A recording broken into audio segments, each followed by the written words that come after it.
제가 오늘은 아무래도 이제 큐티 학교나 큐티 사역을 이렇게 하는 데 있어서 강의도 좋고 성도들이나 인제 그 대상에게 여러 가지 큐티를 가르치는 것도 굉장히 좋은데 그 후속 관리가 되게 중요한 것 같아요. 그래서 음. 카톡으로 뭐 이렇게 관리를 한다든지 여러 가지 이제 방법으로 관리를 하게 되는데, 제가 매일 우리 교회 성도들한테 보내는 1분 묵상이라고 하는 게 있어요. 이걸 인제 계속해서 해 왔는데 제가 공유를 좀 해 가지고 1분 묵상을 쪼끔 나눠 보도록 할게요. 제가 인제 1분 묵상이라고 하는 거는 어쨌든 큐티를 오늘 하시는 성도님이나 했던 성도님이 자기 거하고 한번 비교도 할 수 있고, 어떤 좀 임팩트하게 오늘 묵상에 대해서 이렇게 던져 주는 거라고 볼 수가 있는데, 우선은 인제 오늘 말씀 본문에서 2절이나 뭐 3절 너무 길면 쪼끔 곤란하고, 이게 어제 24일치를 제가 보낸 것 같아요. 그래서 서너 절이나 한 2절 정도가 적합한 것 같아요. 그거를 요절 같은 말씀을 하나 정해 놓고, 근데 여기에는 너무 이렇게 특별한 말씀보다는 보편적인 말씀들을 이렇게 정하는 게 좋은 것 같아요.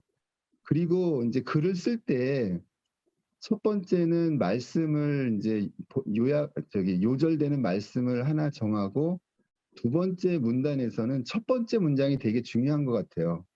왜냐하면 인제 글을 쓰는 데 있어서 여러 가지가 표현할 수 있는데, 두 갈식으로 먼저 저희가 인제 두 가지 키워드잖아요. 하나는 하나님이 어떤 분이신지, 하나님의 속성하고 교훈의 관점에서 그 두 가지를 가지고 묵상을 하지 않습니까? 그래서 이 첫 번째 문장은 어떤 걸 해 주시냐면, 만약에 여기 주어가 예수님께서로 시작하니까 분명히 여기에는 예수님에 대해서 설명할 거란 말이에요. 그러니까 예수님의 속성이 이 말씀 구절에 들어 있는데, 그 예수님의 속성을 살려 가지고 선언적인 명제적인 말씀을 하나 던져 주는 게 좋은 것 같아요.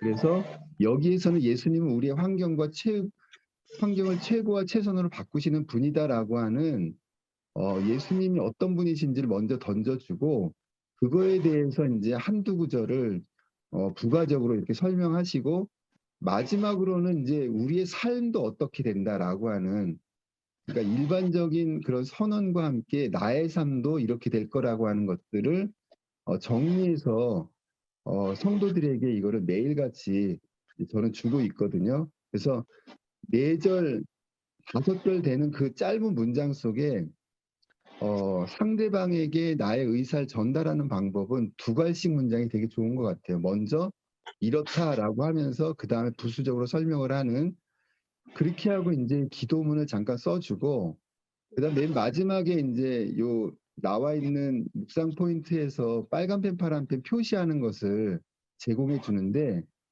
제가 이제 말씀드린 것처럼 이것은 예시에 불과한 거죠. 그런데 이제 성도들이 또 문맥을 잘 읽지 못하거나 그런 분들은 또 이것을 되게 어려워할 수 있습니다. 그래서 예시를 던져 주고, 이것을 좀 초보적인 성도들한테는 좀 따라해도 괜찮을 것 같아요. 그래서 요런 것도 하나의 어떤 방법이니까, 그 큐티 사역을 계속해서 끌고 나가는 그런 방법에 있어서 후속 관리가 굉장히 중요하다는 거. 그래서 강의 한 번을 하고 나면 그 공동체나 그 성도들이 스스로 잘 못할 수 있다는 거죠.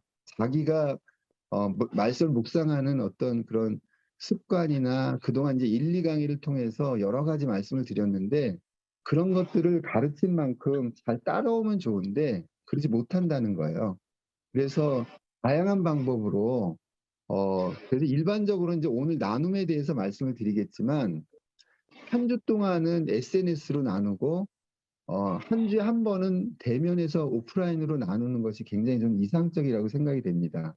그래서 그러다 보면 그 개개인이 날마다 말씀으로 살아가는 것을 이끌어갈 수 있고, 그렇게 인제 이끌어가면 되는데, 요런 1분 묵상 제가 인제 제 노트도 올려보고 1분 묵상도 올려보고 여러 가지를 해 봤는데, 노트를 올리면 좀 너무 길기도 하고, 그래서 인제 성도들에게는 노트를 중심으로 하라고 하고, 이제 저는 계속 이렇게 1분 묵상을 짤막하게 보내드리고 있습니다. 그래서 이것도 좀 한번 이렇게 사용하시면 좋으리라는 생각이 듭니다.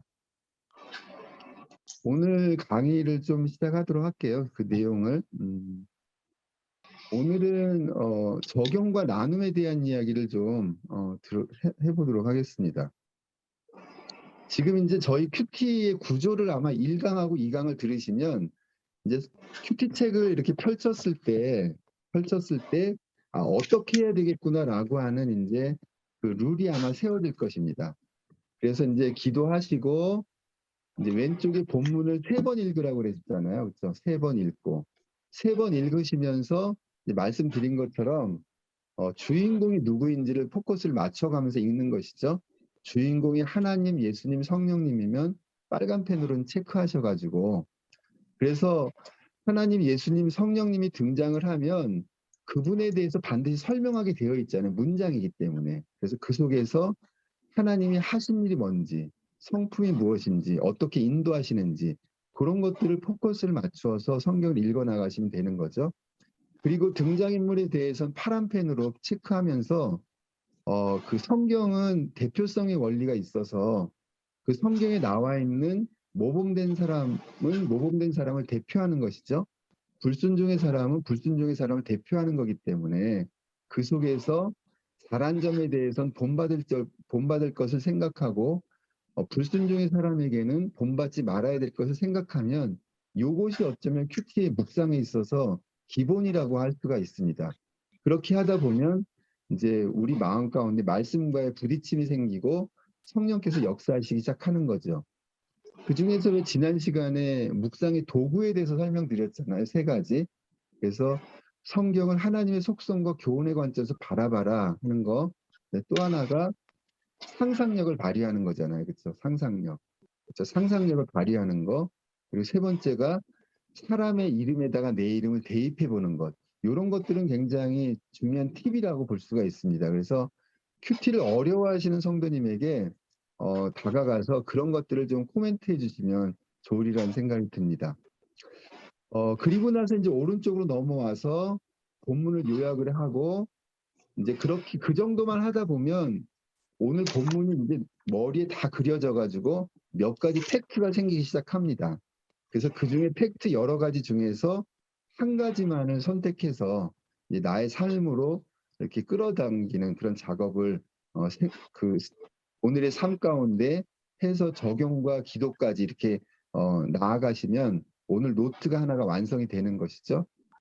그래서 이제 그 선교사님들도 사실 굉장히 열심히 또 큐티 노트를 작성하셨고 또 어느 지역은 성도님들의 노트를 계속 올리셨는데 그걸 보기만 하더라도 제가 이제 전 영어를 잘 못하니까 영어를 잘 못하든 따갈로그나 언어를 잘 못하더라도 그것을 무엇을 했는가라고 하는 짐작이 되는 것 같아요. 저희가 삼색 볼펜을 또 이용하고 있고 이렇게 하다 보면 그리고 어쨌든 점점 정성이 들어가게 되고 이 노트 한 페이지가 채워지는 것을 경험하게 되잖아요. 그러면 왠지 하여튼 그 사역자로서 성도들이 이렇게 말씀을 정리해 나가면서 살고 있구나라고 하는 것을 생활할 수 있고 그것이 이제 일주일, 한 달, 2달, 3달, 1년 이렇게 지나가다 보면 성도들이 정말로 말씀 가운데 살아가고 있는 것이 막 피부적으로 느껴져요.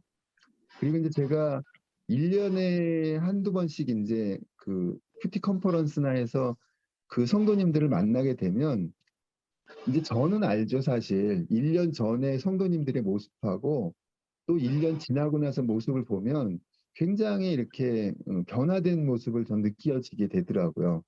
우선 성경을 묵상한다라고 하는 것은 성경 말씀에 내가 자꾸 맞춰져 가는 거잖아요. 그러다 보면 긍정적인 삶이 되는 것 같아요. 긍정적인 삶이라고 하는 것은 하나님께서 섭리 가운데 내 삶을 인도하신다라고 하는 것에 맞춰져 가는 거거든요. 그래서 그런 삶을 이제 꿈꿀 수 있는 것이죠. 그리고 이제 그동안 오늘은 적용과 나눔에 대해서 이제 설명을 드릴 텐데, 사실 이것도 우리 큐티 책을 설명하지 않더라도 대략 추측해서 다 쓸 수가 있어요. 근데 이제 조금 더 구체적으로 설명드리는 것은, 좀 이제 막연했던 말씀들이 점점 구체적으로 내 삶에 들어가게 하는 그런 작업이라고 볼 수가 있는 것입니다. 가이드북을 한번 보시면서 강의 준비물은 반드시 체크하셔야 돼요. 그래서 그 큐티 학교를 여는데 준비가 잘 안 돼 있으면 또 집중이 잘 안 되기 때문에 반복된 것이지만 강의 준비물은 좀 체크하시면 좋을 것 같고, 적용에 대해서 좀 설명드릴게요.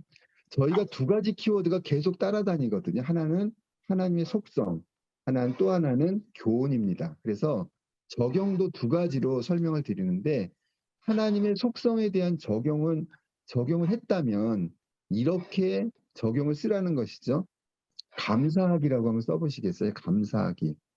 하나님의 속성에 대해서 내가 오늘 묵상을 했다면 감사하기를 떠올려 보는 거예요. 하나님에 대해서 아는 순간 우리는 감사가 넘쳐날 수밖에 없는 것이죠. 왜냐하면 하나님께서 우리를 구원하시고 우리를 인도하시고 그 많은 성경 속에 나와 있는 하나님의 속성들을 대하는 순간 우리는 감사할 수밖에 없는 것이죠. 이 감사라고 하는 것이 어쩌면 저는 큐티하는 데 있어서 가장 많이 하는 적용이 아닌가 하는 생각이 듭니다. 오늘 말씀을 읽었는데 무덤덤해 왠지 뭔가 잘 잡히는 게 없다. 그럼 감사하기라도 쓰는 것이 제일 잘하는 그런 적용이라고 생각이 됩니다. 그래서 이래서 감사하고 저래서 감사하고 점점 큐티하면 할수록 감사라고 하는 것이 넘쳐난다는 것이죠.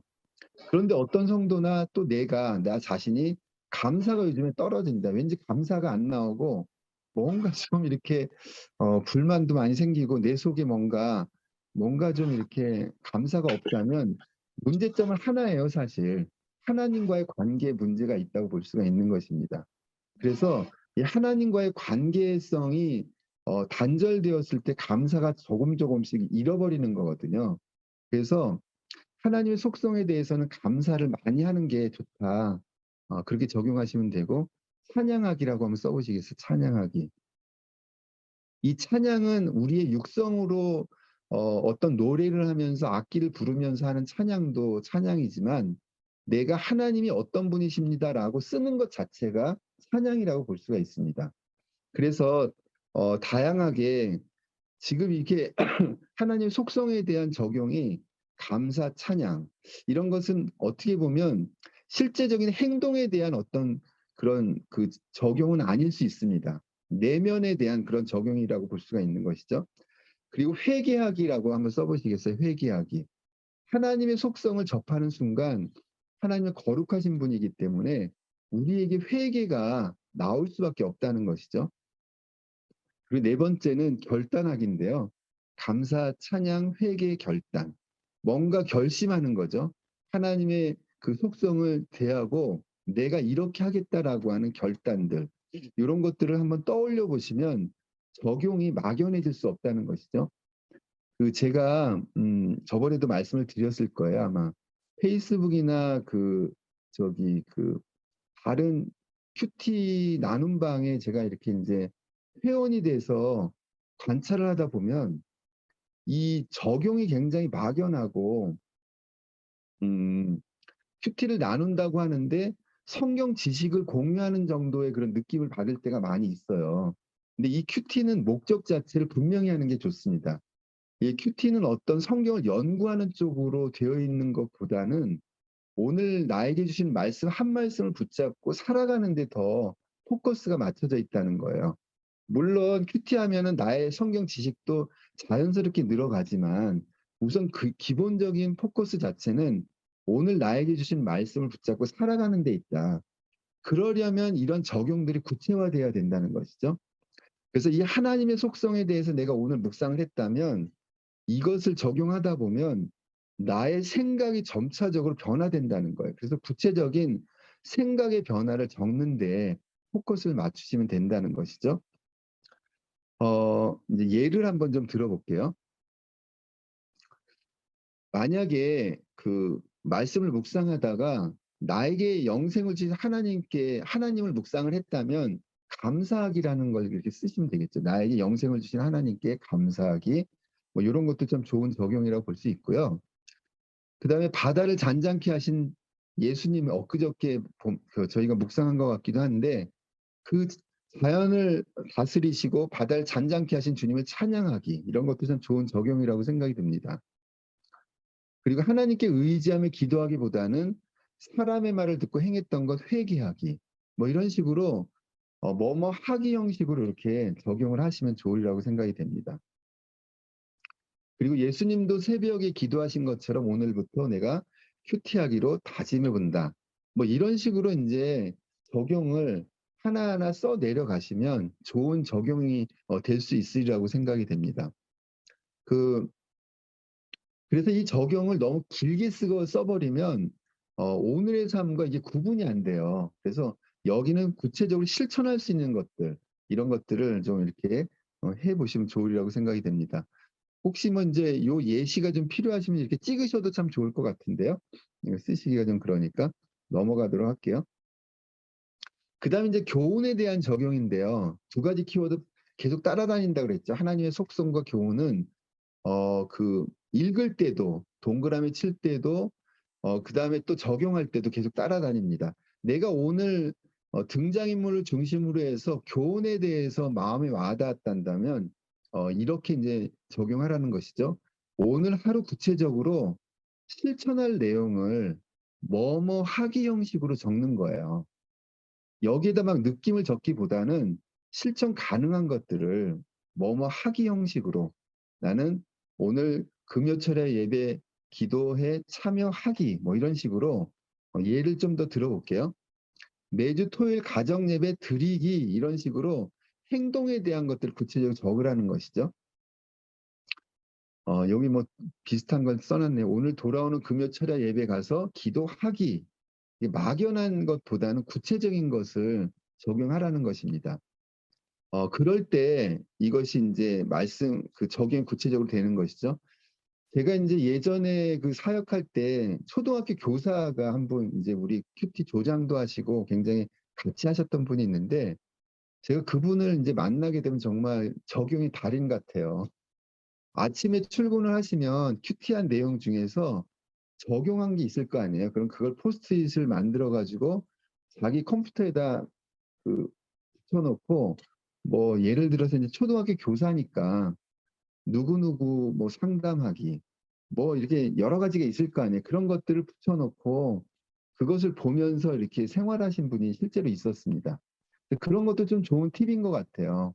그리고 또 한 분은 주부님이셨는데, 우리 권사님이셨는데, 그분은 또 냉장고에다가 포스트잇을 붙여 가지고 그날 적용한 것을 붙여서 기억하면서 이렇게 하루를 살아가는 것, 그런 분들도 보았습니다. 이 적용이 빠져 있는 큐티는 정말 뭔가 이렇게 많은 것들이 빠져 있는 상태에서 성경을 본다고 볼 수가 있습니다. 그리고 친구에게 격려 문자 보내기, 이런 것도 참 좋은 적용이죠. 이 적용이라고 하는 건 큰 걸 적는 것이 아니고 나의 삶의 어떤 작은 것들을 이렇게 실천한다고 볼 수가 있습니다. 근데 친구에게 격려 문자 보낸다라고 하는 건 굉장히 쉬운 일이죠, 사실.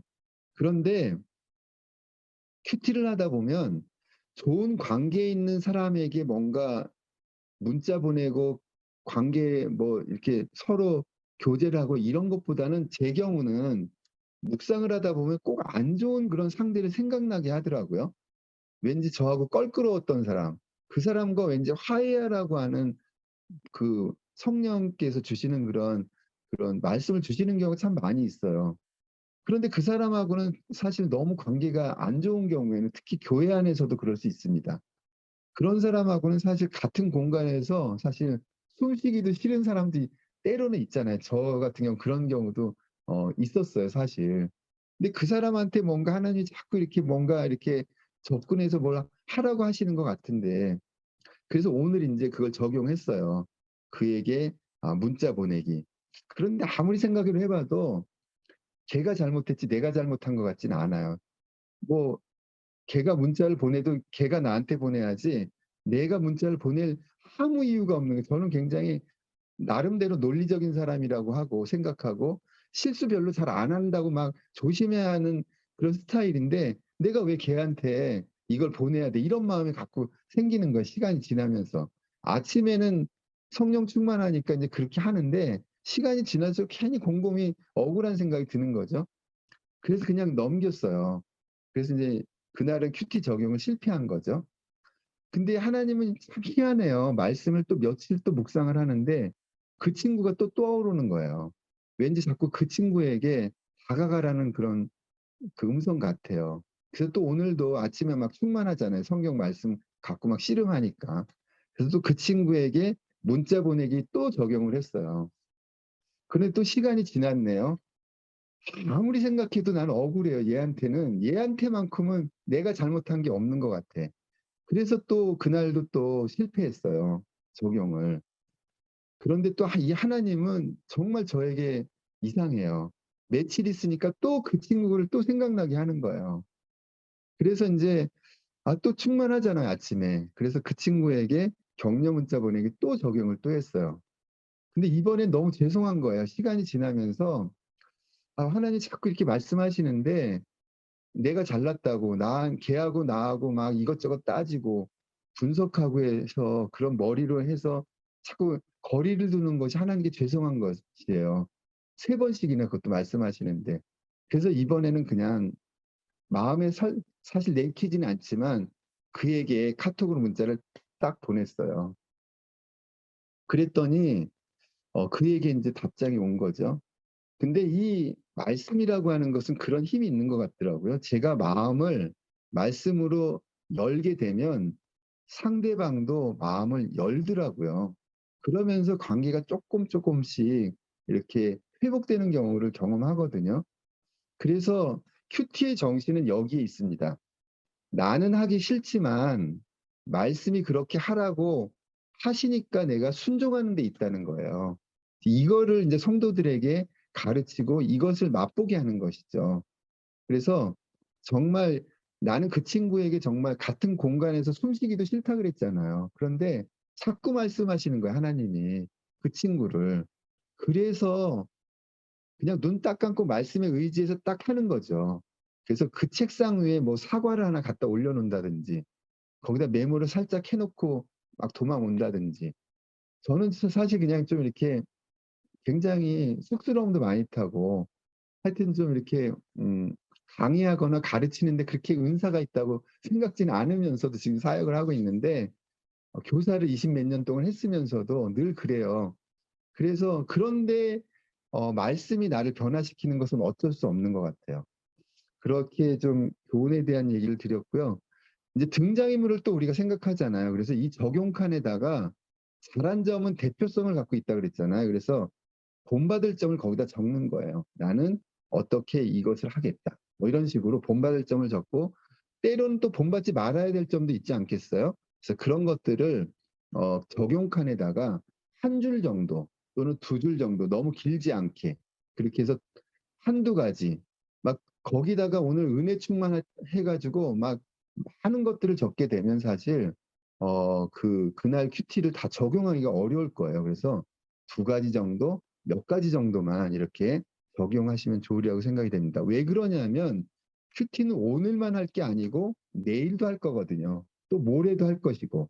그러기 때문에 이렇게 너무 막 거창한 것보다는 작은 것들을 거기다 적어 나가시면 좋으리라고 생각이 됩니다. 구체적으로 인제 적용은 기도하기를 좀 이렇게 적으시면 좋을 것 같아요. 제가 아까 하나님의 속성에 대해서 가장 많이 하는 적용이 감사하기라고 그랬잖아요. 그쵸? 감사하기. 그런데 교훈에 대한 적용으로 가장 많이 제가 해본 것은 기도하기였어요, 기도하기.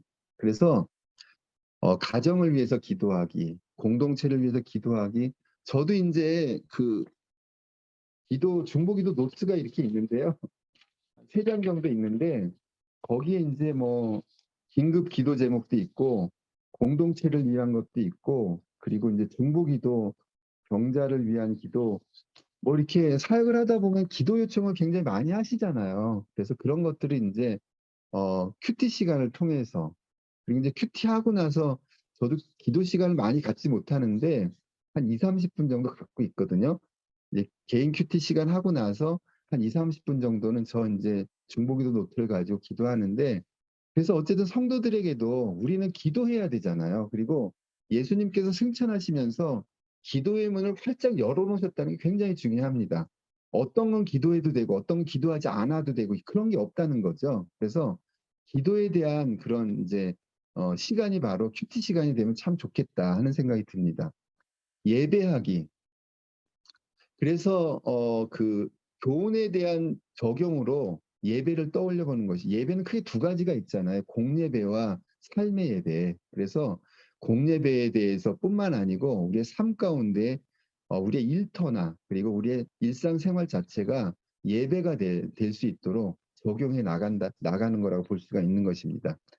그리고 전도 선교하기 도 이 전도 선교하기가 사실 굉장히 부담을 가질 수도 있어요, 성도들이. 저희 교회도 인제 지난번에 제가 신문을 보내드렸지만 제가 1년 동안 저희 교회 신문을 만들면서 거의 내용이 비슷한 거예요. 늘 전도 선교, 그리고 이게 코로나 상황인데 저희는 그런 거 없었어요, 사실. 그래 가지고 그냥 거리 두기 단계가 있으면 그 단계에 맞춰 가지고 이것을 인제 교회에서 이제 하게 됐었는데, 전도 선교를 무조건 나가서 뭔가 해야 되는 것만으로 하지 말고 굉장히 넓혀 가지고 기도로부터 선교사를 돕는 거로부터 간접적인 선교로부터 직접적인 선교, 다양한 것들을 예시를 좀, 그래서 강의 속에서 선교사님들이 이 큐티 강의는 다른 게 없는 것 같아요.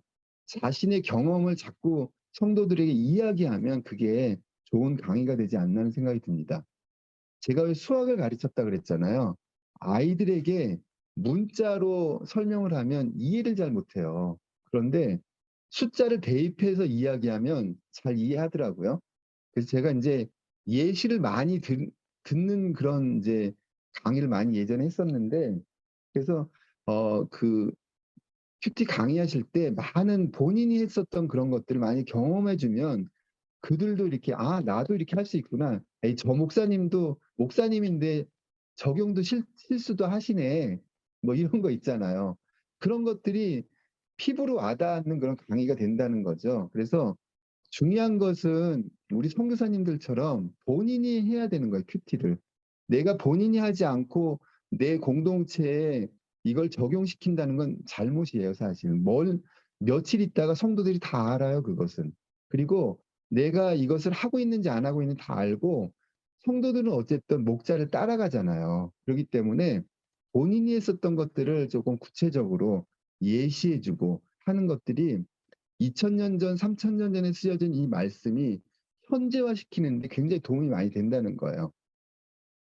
그리고 구제하기 빼놓을 수 없죠. 그래서 이 적용 속에서 이웃사랑을 좀 많이 좀 실천할 수 있도록, 이 이웃사랑을 맨 처음부터 거창하게 할 수 없다고 생각해요, 저는.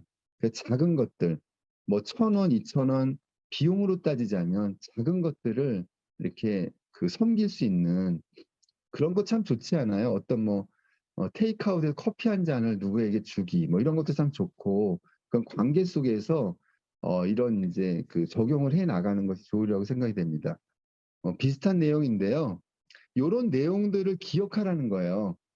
그 교훈에 대한 적용을, 내가 교훈에 대해서 오늘 묵상을 했다면 기도, 예배, 전도, 구제, 이웃사랑을 생각하면 구체적인 적용이 나올 수 있고 쓸 수 있다는 것이죠.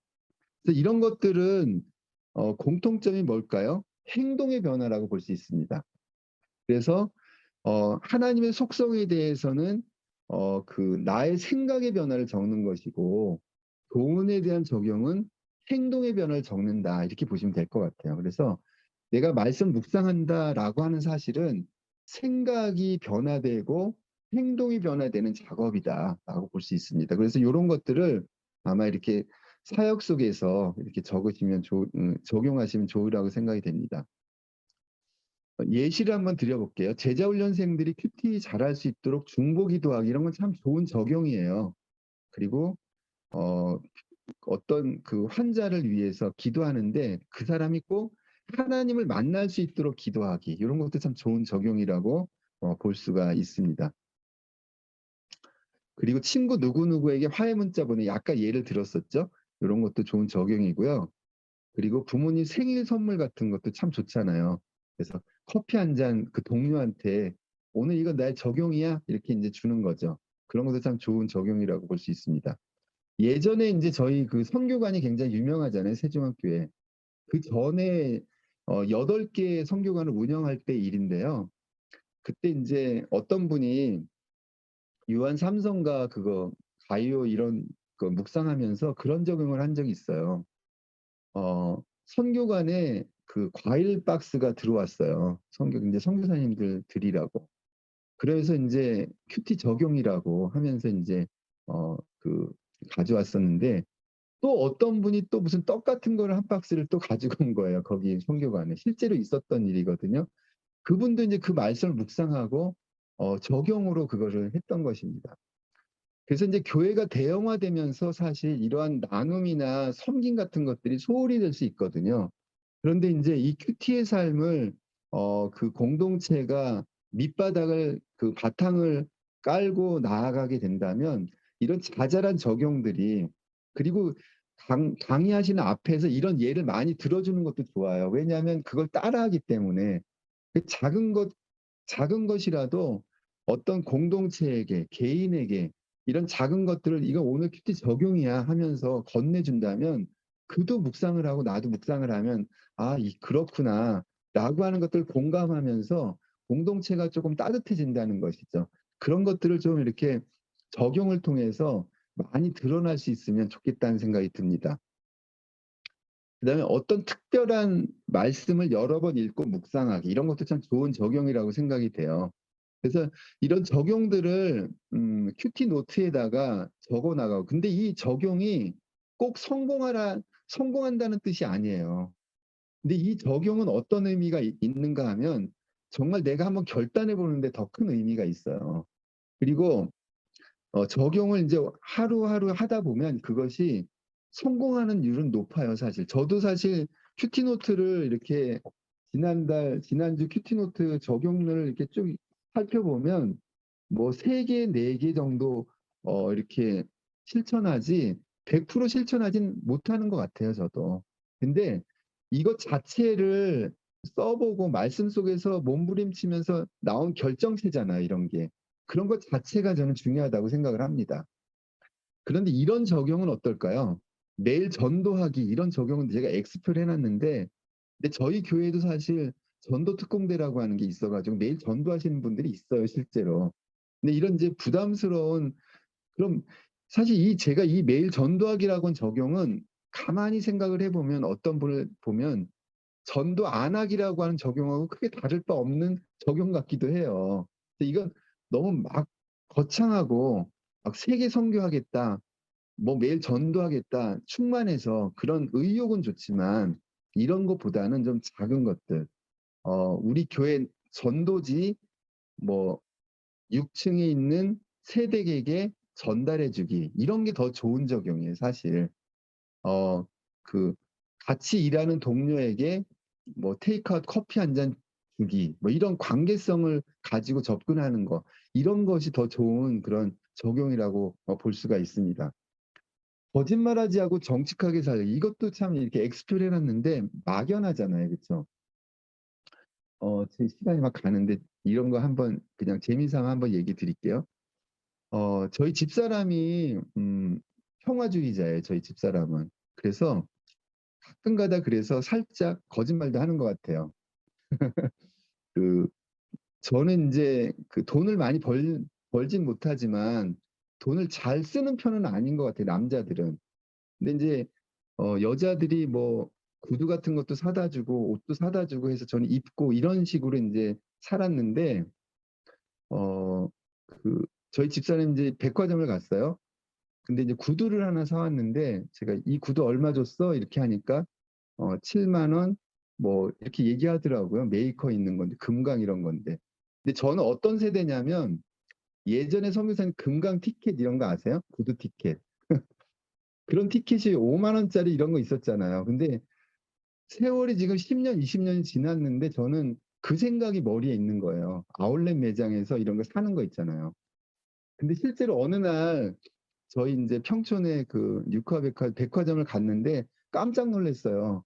구두가 20만 원, 30만 원 하더라고요. 아울렛 이런 것도 금강 같은 거. 그래서 무슨 왜 이렇게 옛날 같지가 않은, 옛날 저기 제가 참 잘못 생각한 거죠. 근데 인제 우리 집사람은 구두 하나에 20-30만 원 줬다면 제가 인제 왜 이렇게 해프게 쓴다고 할까 봐 거짓말한 거죠, 살짝. 그래서 인제 그다음에 제가 인제 '세상 물정을 내가 너무 모르고 살고 있구나.'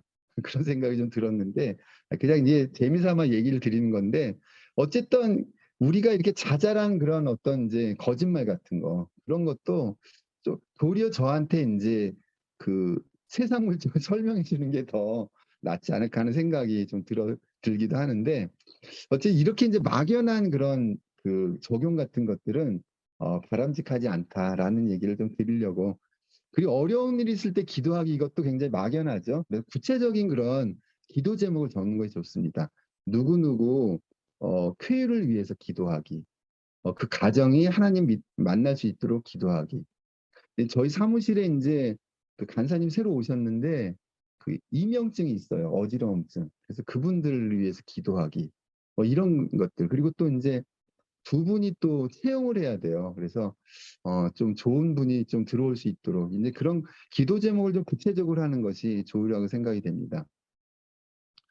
인제 마지막 단계가 기도잖아요. 그래서 인제 기도는 오늘 주신 말씀을 가지고 기도하는 것이 좋은 것 같습니다.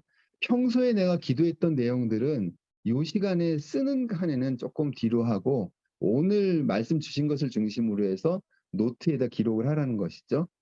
그리고 적용을 위해서 기도하고, 왜 그러냐면 적용이 쉬운 적용도 있지만, 아까처럼 어떤 친구하고 얽혀 있는 친구하고의 관계에서의 그런 적용들은 사실 기도하지 않으면 적용하기가 정말 내 속에 머물러 있으면 적용 안 돼요, 잘. 그래서 그런 것들을 위해서 기도하고, 공동체를 위해서 중보기도와 돌림기도도 좋은 것 같아요. 공동체가 만약에 같이 큐티한다면. 돌림기도는 첫 번째 기도할 사람하고 마지막 기도할 사람을 정하는 거잖아요. 그래서 첫 번째 기도할 사람이 두세 마디 오늘 말씀을 가지고 기도하고, 두 번째 있는 사람도 또 기도하고, 한두 마디씩 기도를 돌아가면서 하고, 맨 마지막에 있는 사람이 예수님의 이름으로 기도합니다. 이렇게 해도 공동체 가운데 물론 목사님이나 리더자가 기도를 쫙 해서 하는 것도 좋은데, 한 마디씩 자기 신앙도 고백하면서 기도하는 것도 참 좋으리라고 생각이 됩니다. 이제 이렇게 하다 보면은 인제 우리 노트가 하나가 인제 완성이 되는 것이죠. 그래서 오늘 여기까지 강의 중에서 인제 구조를 좀 잘 만드는 것이, 그것을 구조를 성도들에게 가르치는 것이 중요한 그런 큐티에 있어서 중요하다고 볼 수가 있습니다. 그다음에 나오는 것이 인제 나눔인데요.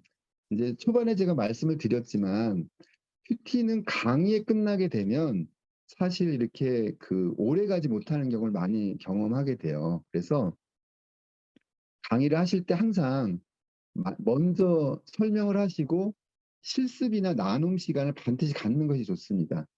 그렇게 해서 조장들을 중심, 내가 다 케어할 수 없다면 조장들을 키워서 그 조장들이 그 상대방을 좀 이렇게 같이 나누고 할 수 있도록. 그래서 너무 많은 사람을 이렇게 하다 보면 그게 어려움이 있어요. 그런데 많이 해도 좋은데, 하여튼 내가 좀 이렇게 케어할 수 있는 방법들을 고안하는 게 좋습니다. 제가 인제 최근에 지지난주에 있었던 일인데요. 이제 애토미라고 하는 저기 아시죠, 목사님? 그래서 거기서 인제 내년에 큐티를 전체적으로 하기로 인제 하셨거든요. 근데 이제 사람이 많잖아요. 그래서 지금 고민인데, 조장 교육을 먼저 하고 이렇게 할까. 그래서 고런 게 있고, 인천에 인제 어떤 교회에서도 큐티를 한번 이렇게 교회 전체적으로 해 보시겠다고. 그래서 인제 그런 것들을 고민하고 있어요. 근데 어쨌든 이것을 강의만 은혜롭게 하면은 좋겠지만, 그 공동체가 정착하기까지는 이러한 여러 가지 후속적인 것들을 관리하고 하는 것도 중요하다는 것이죠. 그런데 인제 저희 교회 같은 경우는 공동체가 한 700개 정도 된대요, 소그룹이. 제가 다 그걸 큐티를 이렇게 할 수는 없지만, 그 공동체가 규모가 크면 클수록 내 손아귀에서 벗어나잖아요. 그래서 그것을 어떻게 할 것인가는 굉장히 중요하다고 볼 수 있습니다. 근데 저희는 인제 12년 정도 이렇게 인제 저희 교회 큐티를 시작한 지 그렇게 됐는데, 지금은 인제 음 굉장히 많은 강의도 하고 또 여러 가지 방법들을 이렇게 하다 보니까 지금은 좀 저절로 좀 굴러가는 것 같아요. 제가 인제 큰 것만 저기 해도, 그리고 강사들이 또 있어서 강사들이 또 성도들을 가르치고 하는 것들, 하여튼 우리 그룹 속에서 큐티가 정착되지 않는 것들을 좀 보셔 가지고 거기에 관리하는 것들을 제가 다 하려고 하지 말고 뭔가 이렇게 그 구조 자체를 만들어서 어 그 조장이나 스텝들을 만들어서 그들을 관리할 수 있도록, 그리고 저는 인제 1분 묵상을 던져 준다든지 뭔가 큰 것들을 제공해 준다든지 이런 식으로 나중에는 가는 것이 좋으리라고 생각이 됩니다.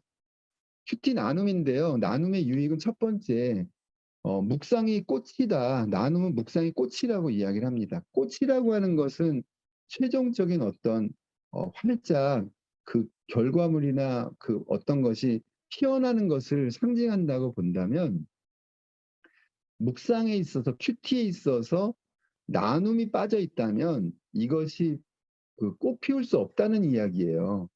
제가 왜 지난 시간에 묵상과 명상에 대한 말씀을 드렸는데, 조심스러운 말이긴 하지만 묵상을 했는데 나누지 않는다면 명상에 빠질 가능성도 굉장히 큽니다. 그래서 혼자 뭔가 이 큐티라고 하는 것은 혼자 뭔가 골똘히 하나님과의 관계를 맺고 있는 것이긴 하지만 나누는 것이 중요하다는 거예요. 나눔이라고 하는 게 뭘까요? 내 입으로 말씀을 이야기하는 거예요. 근데 이 말씀은 내 입으로 이야기했을 때 꽃이 피어난다는 것이기도 하죠. 그래서 우리가 큐티 나눔 방을 운영할 때 내가 받은 은혜만을 다 이야기하지 말고 거기에 나와 있는 구성원들이 말하게 하는 것이 중요합니다. 그래서 "너는 뭐 어떤 걸 깨달았는데?" 부끄러워하잖아요. 그러면은 "아 그래. 그럼 넌 뭘 읽었는데?" 하여튼 그에 맞는 뭔가를 자꾸 이야기할 수 있도록 말하게 하는 것이죠. 그리고 인제 제가 어떤 교회에 가정 예배에 대해서 이렇게 강조를 한 적이 있었어요. 그랬더니 그 목사님이 그런 얘기를 하시더라고요. 본인 교회는 가정 예배를 강조 안 한대요. "왜 그런가?" 했더니 가정 예배를 드리게 했더니 부모가 가정 예배라고 하는 거를 가지고 애들에게 교육하고 잔소리하기 하는 그 부모들이 너무 많다는 거예요. 그래서 아예 그거를 그래서 아예 좀 잘 가르치시면서 하시지, 제가 인제 안타까움을 했었는데, 제가 무슨 말씀을 드리려고 하냐면 큐티를 나누는 데 있어서 절대로 평가하면 안 됩니다. 왜냐하면 이 큐티라고 하는 것은 하나님과 나와의 관계에 교통하는 것이고 하나님이 나에게 주신 것인데 내가 그를 어떻게 평가를 하겠어요. 그래서 도리어 만약에 그를 평가한다면 좋은 점 있잖아요. "너는 어쩌면 이렇게 오늘 본문 요약을 잘했냐.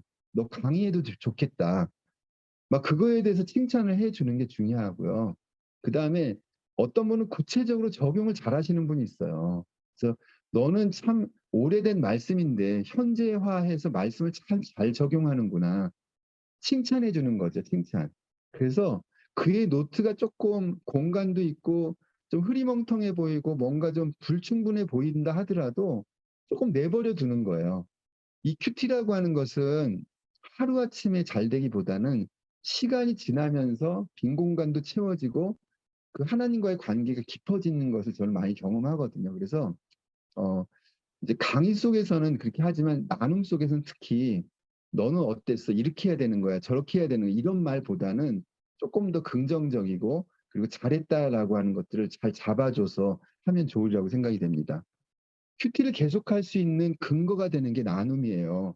이 나눔방이 없이는 큐티를 계속해서 지속적으로 나아갈 수가 없더라고요. 제 경험은 그렇습니다. 그리고 하나님의 인도를 받을 수 있다는 것이죠, 이 큐티를 통해서. 제가 이제 마지막 강의가 다음에 기회가 있으면 드릴 수 있을지 모르겠어요. 말씀과 하나님의 인도라고 하는 과목이 있어요. 그래서 결국은 우리가 하나님의 인도를 받기 위해서 묵상을 하는 것입니다. 근데 이 말씀의 인도를 받는다라고 하는 것이 인제 선교단체마다 약간의 좀 시각 차이는 좀 있더라고요. 근데 인제 저는 보편적인 이야기를 드리는데, 내가 어떤 것을 결정하고 어떤 것을 진행하는 데 있어서 말씀의 영향을 받는 상태를 우리는 하나님의 인도라고 이야기하거든요. 그래서 그런데 인제 제가 그 하나님의 인도 강의를 하고 나오는 성도님들이 요것은 하나님이 그 인도하시는 거예요. 요거는 인도하지 않는 거 이런 식으로 약간 쪽집게 무슨 뭘 물어보듯이 얘기하시는 분도 가끔가다 있으신데 이 하나님의 인도라고 한 강의는 체크리스트입니다. 그래서 다음에 좀 기회가 되면 말씀을 드리고요. 어쨌든지 말씀을 묵상하면서 살아가는 것 자체가 하나님의 인도를 받고 있는 것이라고 볼 수 있습니다.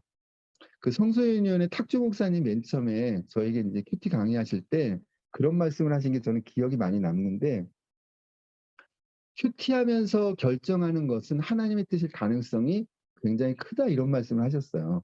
저는 굉장히 공감이 많이 갑니다.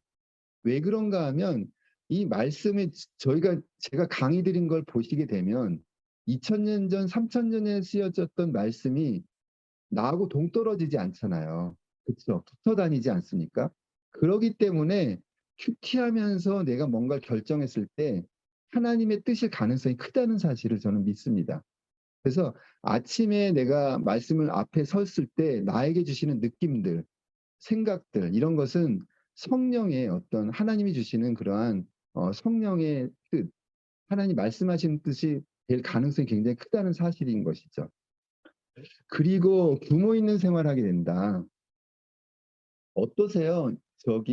지난 한 주를 보면 우리 성도님들이나 이제 선교사님들 큐티하면서 하루를 시작했을 때 하고 그렇지 않을 때하고는 규모 면에서 좀 다를 거예요, 아마. 그래서 그 말씀이 떠오르고 내가 적응했던 것들을 실천하려고 애쓰고 작은 것이지만 그랬을 때 나의 규모가 그려지고 만들어지는 것이죠. 이것이 한 주, 두 주,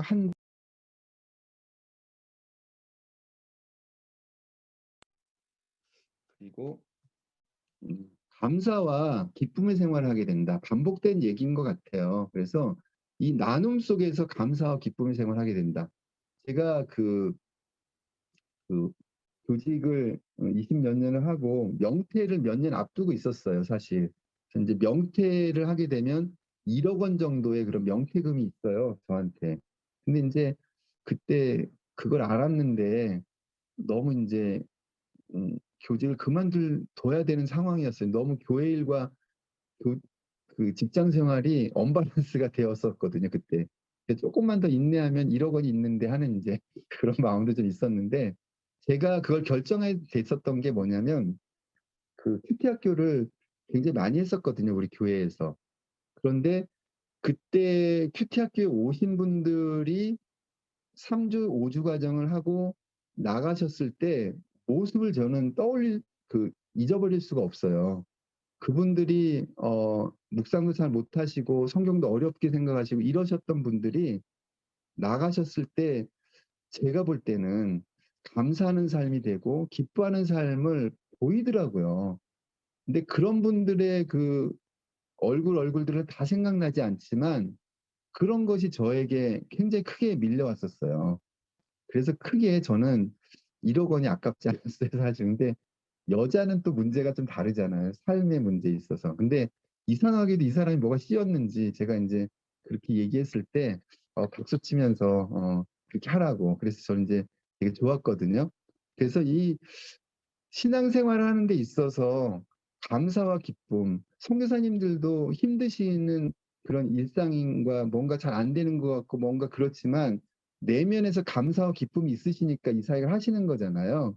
그게 이제 말씀과 접목이 되고 하나님과의 관계가 정말 이렇게 주고받고 하는 그런 큐티 삶과 말씀과 동행하게 된다면 이것이 있는 것 같아요. 이 감사와 기쁨은 환경과 관계가 없다고 생각이 됩니다.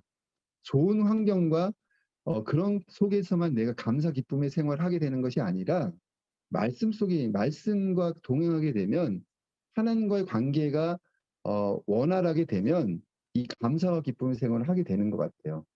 근데 제가 정말 희한한 경험을 했는데 직장 생활하기 전에는 항상 빛이 있었어요. 집으로 옮기고 막 이러면서 빚이 막 생기잖아요. 우리나라 집값이 막 비싸잖아요. 그런데 이상한 게 직장을 그만두고 이제 교회 사역에 전념한 다음부터 빛이 없는 거예요. 저에게 자랑입니다. 그래서 그냥 이제 그 저희 집도 하나 있고 또 그냥 이제 수원의 성대 그 앞에 게스트하우스도 인제 하나 구입을 했잖아요. 그래서 하여튼 하나님께서 그만큼을 채워 주시지 않나 하는 생각이 듭니다. 제 경우를 너무 이렇게 구체적으로 말씀드려 죄송하고, 여섯 번째는 '나눔은 개인의 신앙과 공동체의 신앙을 세우게 된다.'라고 볼 수 있습니다. 한번 해 보세요. 인제 해 보신 분도 계시고 저는 이걸 정말 많이 느꼈어요. 그래서 우리 신문사 그 출판사 공동체도 이제 목요일마다 이렇게 큐티 나누거든요. 그리고 나서 마감이 바쁘긴 하지만 나눔 시간을 어 배려했을 때 한 1 시간 반 정도 저희는 인제 하는데, 나눔도 하고 회의도 하고 그렇게 하는데, 그렇게 했을 때 개인의 신앙과 공동체가 우선 말씀 속에서 서 있는 것을 보게 돼요. 그래서 제가 뭔가 이렇게 비전이나 사역을 이야기했을 때 정말 이렇게 공감해 주고 그게 너무 감사하죠 사실. 제가 이렇게 그 출판사 이거를 교회 출판사 하다 보니까 정말 성격이 다양해요 정말. 이분들 성격을 다 담을 수가 없어요. 죄송해요. 다 여자분들이거든요. 그런데 얼마나 이렇게 요청 사항도 많고 정말 이렇게 까다로운 분도 있고 막 그래요. 근데 그분들을 제가 그 개개인을 다가가서 상담해 주고 달래고 이러면서 이끌어 가려면 저는 정말 며칠 안 돼서 사역을 그만둘지도 몰라요. 그런데 "우리 말씀 앞에 쓰자. 그냥 이 말씀을 가지고 우리가 이거 하는 거 아니냐." 그리고 큐티하는 거예요. 그리고 그가 한 얘기도 들어보고 말씀 속에서 이런 것들이 쌓이다 보니까 그 날카롭고 까다롭고 뭔가 이렇게 이기적이고, 그리고 쪼끔 안다는 분은 되게 막 그렇게 자존심도 강하잖아요 사실. 그런 것들이 뾰족뾰족한 것들이 많이 있는데 그것이 도리어 장점이 돼 가지고 지금은 인제 저희 편이 돼 가지고 정말 저를 많이 도와주고, 어떤 교정사 같은 경우는 제가 그분 모시고 오려고 노력을 많이 했거든요. 월급을 많이 주는 것도 아니고 교회에서. 그런데 인제 그 저기 출판사에 있었어요. 저기 고등학교 국어 어 참고서 하는데. 근데 그런 데에 계신 분들은 굉장히 뛰어난 분들이거든요. 왜냐하면 하나의 그런 어떤 실수만 있어도 전국에서 난리가 나니까 다 책임제래요. 그래서 인제 그런 분도 모시면서 되게 어려웠었는데 굉장히 까칠해요. 그런데 지금은 인제 저의 편이 돼서 정말 일을 같이 잘하고 있는데, 어쨌든 강조하고 싶은 것은 이 큐티 나눔을 통해서 공동체가 세워져 간다는 게 중요한 이야기인 것이죠.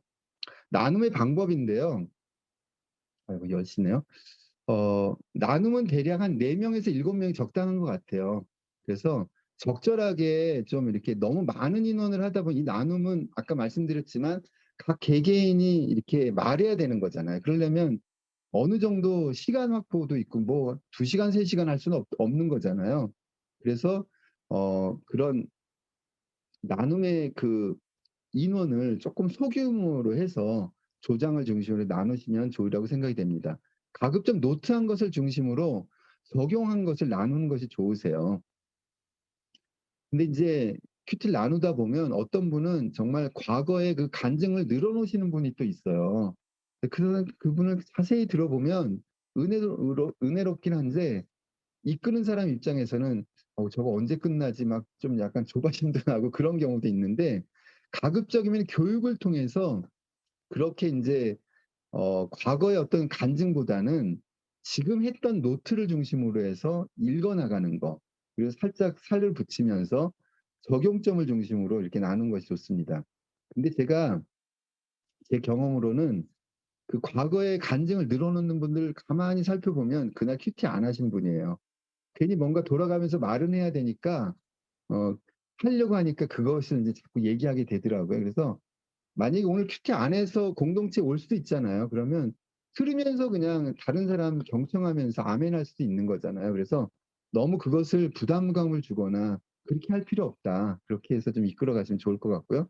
성공담뿐만 아니라 실패담도 나누는 것이 좋다. 어떻게 보면 큐티 나눔의 방이 자기 성공 스토리를 막 나열하는 장이 될 수도 있어요.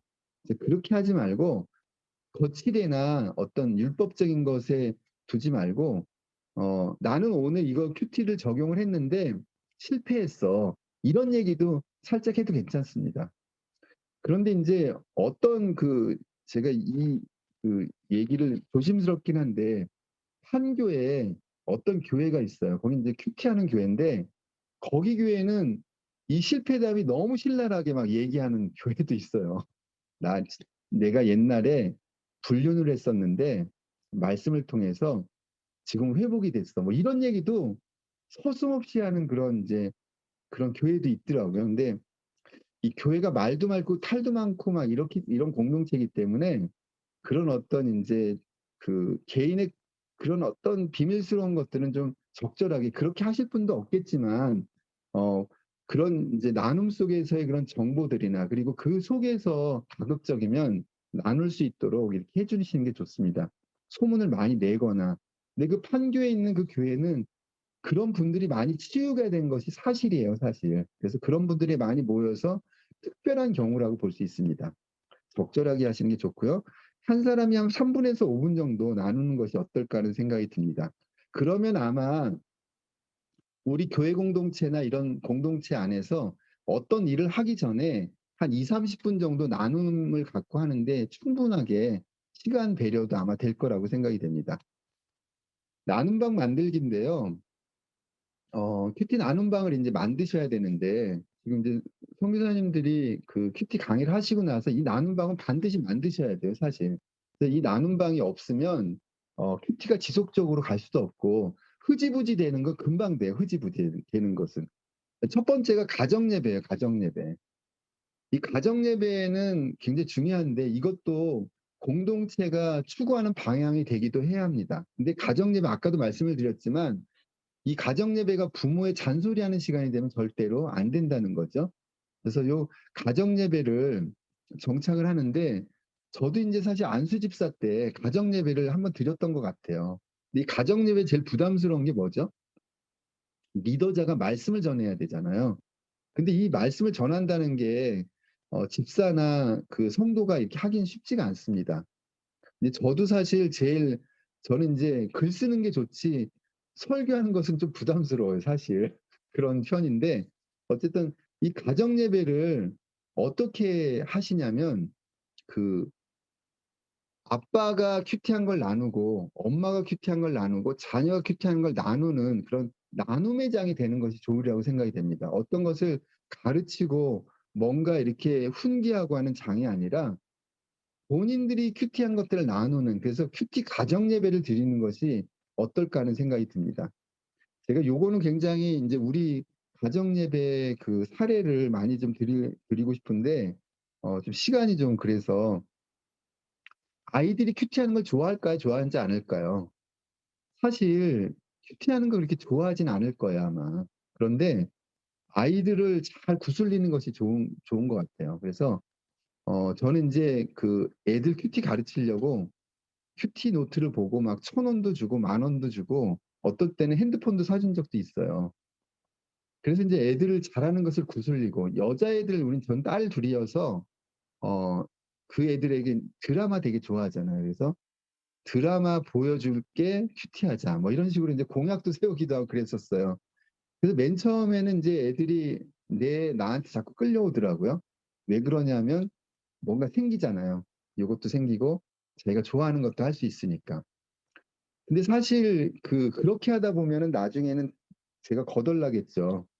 뭐 맨날 10,000원 주고 뭐 주고 하다 보면은 뭐 교사 봉급도 사역자 급여도 얼마 되지도 않는데 그런데 변화가 일어나는 건 뭐냐면 그렇게 한 달 뭐 이렇게 어느 기간이 지나니까 그렇게 안 해도 되더라고요.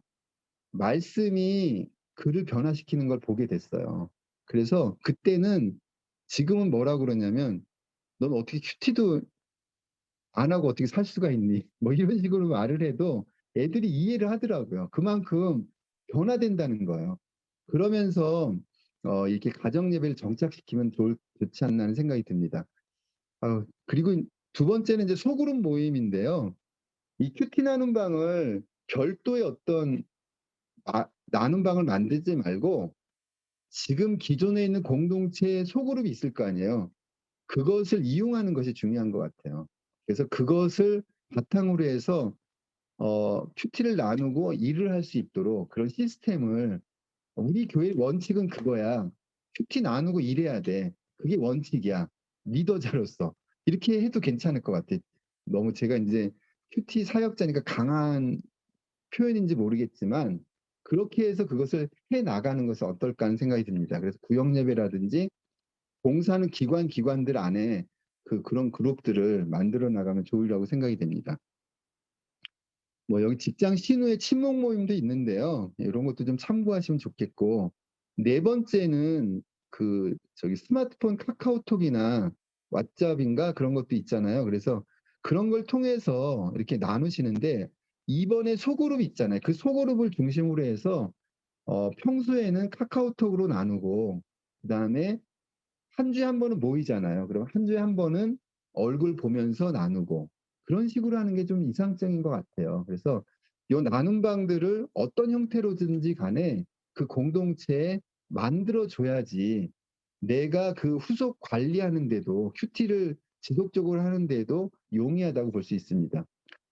저희 이제 카카오톡 같은 경우는 세종한교회는 200명 정도 묶여 있는 카카오톡이 있어요. 그래서 거기에다가 이제 맨날 하기도 하고, 그쪽에서 이제 공유된 것들을 거기 들어오신 구역장님들이 자기 구역 원들하고 또 묶여 있을 거 아니에요. 거기에다 또 나누기도 하고, 저는 이제 저희 교회는 헤아릴 수 없을 만큼 큐티 나눈 소그룹이 많이 있어요. 제가 파악하기도 어려울 정도로.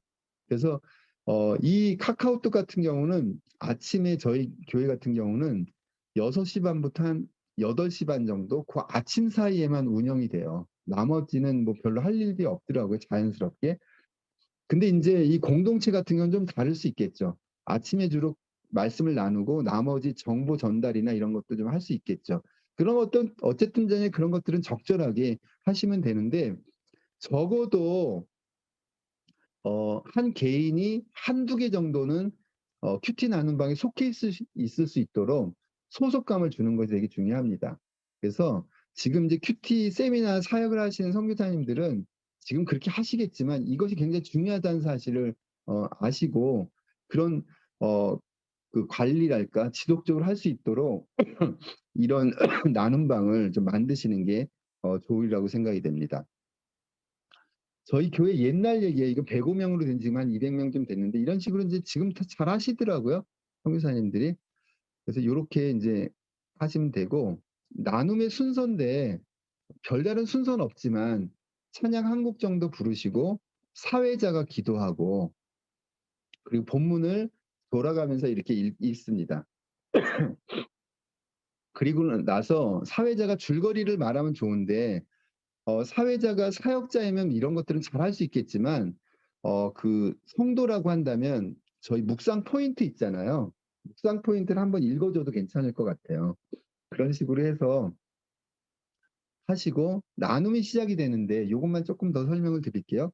나눔을 이제 하게 되는데 노트를 중심으로 나누잖아요. 근데 만약 5명이 나눈다고 한다면 첫 번째 나누는 사람은 노트 위에 본문 요약부터 원포인트 묵상 구절부터 해서 기도까지 다 이렇게 나누시면 되세요. 나누시면 되는데, 그다음부터 두 번째부터 나누시는 분은 위에 있는 본문 요약은 빼고 자기가 적용했었던 원포인트 묵상을 중심으로 이렇게 나누시면 될 것 같아요. 왜냐하면 본문 요약은 첫 번째 사람이 다 했기 때문에.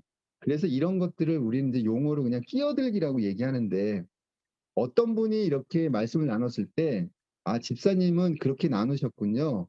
저는 이 말씀을 가지고 이러이러한 그 깨달음과 이렇게 이제 적용하면서 이런 기도했습니다 하면서 두 번째 사람이 끼어들고 세 번째 사람이 끼어들고 네 번째, 다섯 번째 이렇게 끼어들게 되면 말씀은 좀 신기해서 같은 말씀이었는데 굉장히 좀 비슷하면서도 다른 그런 나눔을 하고 있는 것을 보게 됩니다. 그래서 그렇게 해서 나눔을 이끌어 가시면 좋으리라고 생각이 되고, 저는 이 사회자라고 하는 것, 리더십이라고 하는 것, 특히 교회 안에서의 리더십은 성격이 명랑하고 흔히 이야기하는 리더십이 좀 갖춰져 있는 사람이 하는 게 아니라고 생각해요. 무슨 얘기를 말씀드리려고 하냐면 이 사회자나 리더십은 준비하는 자 같아요. 준비하는 자. 성격이 조금 내성적이라 하더라도 기도하면서 이것을 미리 지도자인데 이거 큐티도 안 하고 그리고 뭔가 준비가 안 돼 있으면 리더자가 버벅거리면 공동체는 버벅거릴 수밖에 없겠죠. 그쵸? 근데 저는 그런 외형적인 것보다는 준비된 자가 리더자다라는 생각이 더 많이 듭니다. 그것은 실제로 제가 큐티 사역을 하면서 경험했었던 것들이에요. 그래서 그 아이가 성실하게 그 어떤 분이 준비되어 있다면 "너 잘할 수 있어. 너 이렇게 한번 해 봐. 그리고 말씀이 너를 움직일 거야. 하나님께서 이끄실 거야." 그렇게 맡겨 놓으면 이 사람은 정말 신실하게 준비를 하는 경우를 많이 보았습니다. 그렇게 해서 나눔 방을 이끌어 가시면 좋으리라고 생각이 되고요. 중보기도 돌림기도를 하면서 이렇게 마무리하시면 나눔이 인제 완성이 되는 것입니다. 마지막으로 설교 큐티인데요. 설교 큐티는 저희 인제 설교를 들으면서 노트하면서 듣는 것을 이야기하는데 저희 주일날에 보면은 큐티 노트가 설교 노트가 있잖아요. 그래서 그거에다가 인제 메모를 하라고 하는 것이죠. 그래서 큐티 강의하실 때 요 강의를 설교 큐티를 앞으로 당겨도 상관은 없습니다. 그래서 너희들이 인제 여러분들 성도님들 그 저기 주일날 설교 들을 때 큐티 책을 가지고 와서 노트하면서 들어라고 하는 것을 인제 이게 독려하면 될 것 같아요. 몇 가지만 팁을 좀 드릴게요. 인제 주보를 받게 되면 그날 본문이나 이런 것들이 주보에 나와 있기 때문에 어느 정도 마음의 준비가 됩니다. 그래서 인제 노트에다가 요약하는 부분이 있는데 말씀 요약하는 부분이 있는데 거기다가 인제 목사님이 설교하는 내용들을 그냥 무작위로 계속 적습니다.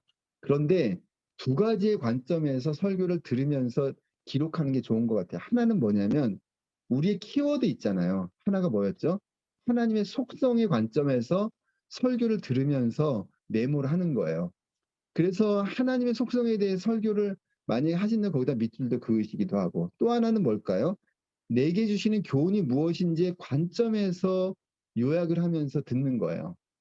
제가 우리 담임 목사님 설교 준비하는 거를 그 서재에 가서 들어본 적은 없어요. 근데 제가 추측하건대 설교를 어떤 관점에서 준비하실까? 제가 생각하는 건데 그거는 이번 주에 성도들에게 어 하나님이 어떤 분이신지를 알려주기 위한 관점에서 준비할 것 같아요. 그리고 또 이번 주에는 연말이고 하니까 성도님들이 어떻게 뭐 한 해를 마무리하고 교훈적인 관점에서 설교를 준비할 거라고 생각이 됩니다. 만약에 그렇게 설교를 준비한다면 성도들은 어떻게 들어야 할까요? 그렇게 들으시면 되는 거잖아요. 그쵸?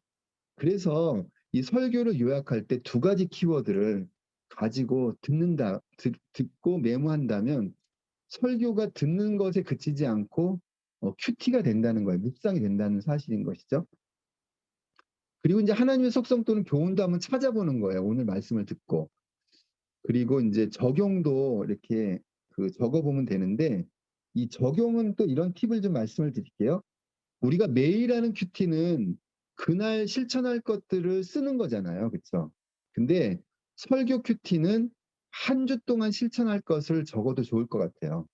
내가 지금 요즘에 기도가 부족하다. 저도 기도가 좀 부족하거든요. 바쁘다 보니까 기도 시간이 쪼끔 좀 줄어들고 빼먹는 것도 많고 일주일에 한 3번 정도뿐이 못 하고 매일 했던 건데 그런 인제 고런 것들에 대해서 한 주 동안 기도 플랜을 뭐 짜 본다든지 이런 것도 이 설교 큐티는 어쨌든 한 주 동안 성도들에게 선포되는 말씀이잖아요. 그래서 그걸 포커스를 맞춰서 "노트를 한번 해 봐라." 이렇게 가르쳐도 좋을 것 같고요. 기도문을 쓰거나 기도 제목을 쓰면 그날의 설교가 하나의 묵상으로 된다는 사실인 것이죠. 요렇게 좀 이렇게 어 강의를 정리를 하고요. 인제 요 노트도 이렇게 저희 인제 한국에 쓰는 건 2페이지로 되어 있는데 이제 여기는 디자인 레이아웃상 한 페이지만 넣었는데요. 거기다 어쨌든 이렇게 잘 사용하시면 좋으리라고 생각이 됩니다. 1, 2, 3 강의가 인제 이렇게 되어 있어요. 그래서 이건 아주 큐티 학교에 있어서 기본적인 강의거든요. 그래서 요거를 선교지에서 잘 활용하시면 성도들이, 그러니까 이렇게 큐티하지 않더라도 한 번 정도는 들을 필요가 있습니다. 그러면 성경을 대하는 태도나 말씀을 묵상하는 것과 여러 가지들이 여기 들어 있기 때문에 그것들을 좀 성도들이 알고 성경을 대할 수 있으면 좋겠다는 생각이 듭니다. 지금 시간이 20 분인데요. 오늘은 지금 몇 분이나 들어오셨을까요? 어 저기 나눔을 여기에서 그냥 하면 어떨까 하는 생각도 들어요, 조별로 하지 않고. 그건 어떠세요? 그래서 좀 저기 이건 다음에 좀 얘기하려고 그랬는데, 저기 12 월에 지금 저번에 이야기한 그 프로그램을 생각해서 지금 여기는 그냥 확정된 건 아닌데 영어 강의 하나 하고 한국어 강의를 생각을 했어요. 그래서 영어 강의는 여기 선교사님이 하셔도 참 좋겠다는 생각이 들고, 어렵다면 이제 통역을 해야 되는데, 그리고 한국어 강의는 저희 교회 강사를 좀 이렇게 하려고 하거든요. 그래서 한인교회 성도님이나 이렇게 들으실 수 있으면 잘 가르치거든요. 그래서 고런 거 생각하고 있는데, 요거는 좀 저희 권역별 선교사님들하고 한 번 더 의논해 보도록 하겠습니다. 지금 제가 지난주에 인제 죄송하지만 과제를 하나 내드렸는데, 선교지에서 큐티 사역을 어떻게 하실까 또 하고 계신 분도 계시고, 그래서 한번 좀 나누는 시간을 가졌으면 좋겠는데요. 뭐 짧게나마 나누시다 보면 또 다른 분들도 팁을 얻을 수가 있고 그럴 것 같아서, 그리고 또 저도 그 계획을 보면서 또 지속적으로 음 어쨌든 성공하는 데 지속적인 거가 중요한 거잖아요. 그래서 그거를 좀 서로 소통하면서 하면 좋겠다는 생각이 들어서 나눴으면 좋겠습니다. 그래서 좀 페이퍼 나눠 드린 것 중심으로 해서 이렇게 좀 나누시면 얼추 좀 거의 다 나눌 수 있지 않을까 하는 생각이 들거든요. 이런데 맨 처음에 나누시는 분들이 되게 불편하시잖아요. 그래서 우리 대장님이 한번 하시죠.